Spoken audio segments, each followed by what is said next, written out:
Hi, everybody. My name is Katie Hansen, and I work in the CCC at South. Today, I'm going to be talking to you about financial aid and covering everything you need to know in order to pay for college. The first thing that we usually get asked is, what is financial aid? And financial aid is the term that we use for money for college. So essentially, financial aid is how you plan on paying for college using outside resources. The three main types of financial aid are grants, loans, and work study. Grants are free need-based money that you don't have to pay back. A grant is similar to a scholarship, except it's based on your family's income and not based on anything like GPA, community service, or an essay. Loans are money you have to pay back, usually with interest. And work study is money you can earn through an on-campus job. So we always recommend that you try to get as many grants and scholarships as possible because those are free money, whereas loans are money that you have to pay back, and work study is money that you have to earn on campus. So how do you get access to those three things? You're going to apply online with a financial aid form. So there are two major financial aid forms. The first one is the FAFSA, which stands for the Free Application for Federal Student Aid. If you are a U.S. citizen or permanent resident, you are going to use this form in order to apply for financial aid. You submit this form online in order to get money from three different places: the federal government, the state government, and the college that you're applying to. The second one is the Minnesota DREAM Act. Students who are undocumented may be able to use this form in order to qualify for money from the state government or your colleges. The DREAM Act can only be used in Minnesota, and it can only be used at Minnesota colleges, so talk to the CCC for more information. In order to submit the FAFSA or the Minnesota DREAM Act, you need a lot of different information. The big one is going to be your tax info.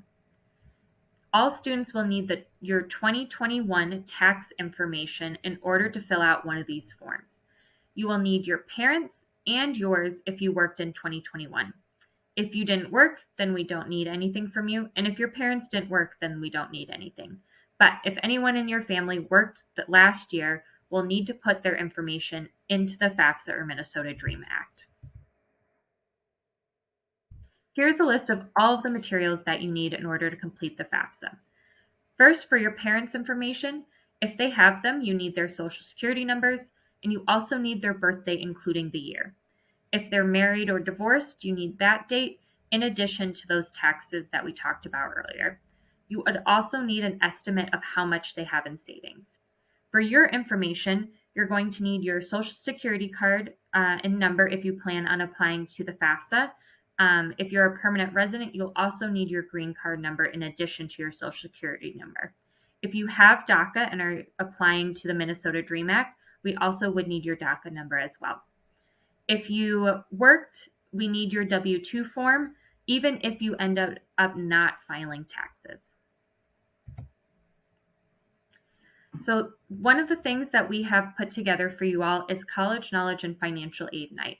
That's coming up this Tuesday on October 11th, and this is a great way for you to get started on submitting your financial aid application. So this is going to be from 6 to 8:30 next Tuesday here at South High School, and you'll be able to sit down and work with financial aid professionals in order to fill out these forms. You and your families are invited to join us, and all presentations will be in English, Spanish, and Somali. What you need to bring to that night. The first thing that you need to bring is a Chromebook, a laptop, an iPad, something for you to complete your application on. The next thing is making sure you bring those taxes and personal information. If you can't find your taxes by Tuesday, come with your social security number and we can at least get started on filling out the form. Lastly, if you have an opportunity to create a FAFSA username and password before attending that night, that usually speeds up the process and helps families get in and get out and get their application done quickly. So in order to create a FAFSA account, you are going to create an FSA ID. FSA ID stands for Federal Student Aid ID. This is going to be your username and password for all things financial aid, including the FAFSA. You and one parent should create an FSA ID in order to submit your FAFSA. Now, if your parents have already created one in the past, they use that same account in order to submit it. So make sure you check with your parents and talk about if they already have an account and bring that on the night.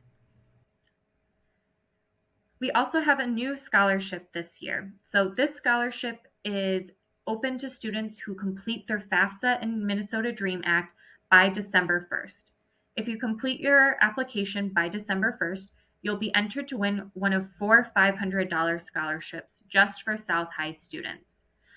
In order for you to be considered, you'll want to forward your confirmation email to me or Kelsey in the CCC, and more information about this is in your email, so make sure to check it out.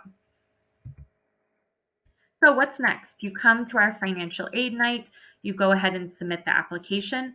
How do you end up getting the money for your colleges? So here we have the cycle of financial aid.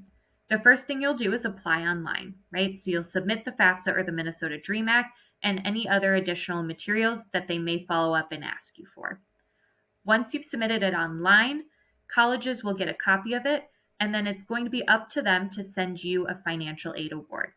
So you will receive from your colleges what money they are able to offer you, including grants, scholarships, loans, and work study. Once you have those awards from the colleges you've been accepted to, you can go ahead and review all of them together and accept your financial aid at the college you plan to attend. We recommend that you accept all free money, so all of the grants and scholarships, and then determine what amount of loan you plan to take out or what amount of work study you plan on working. If you have any questions, please come to the CCC for help. We are happy to help you with at any point in the financial aid process. Good luck!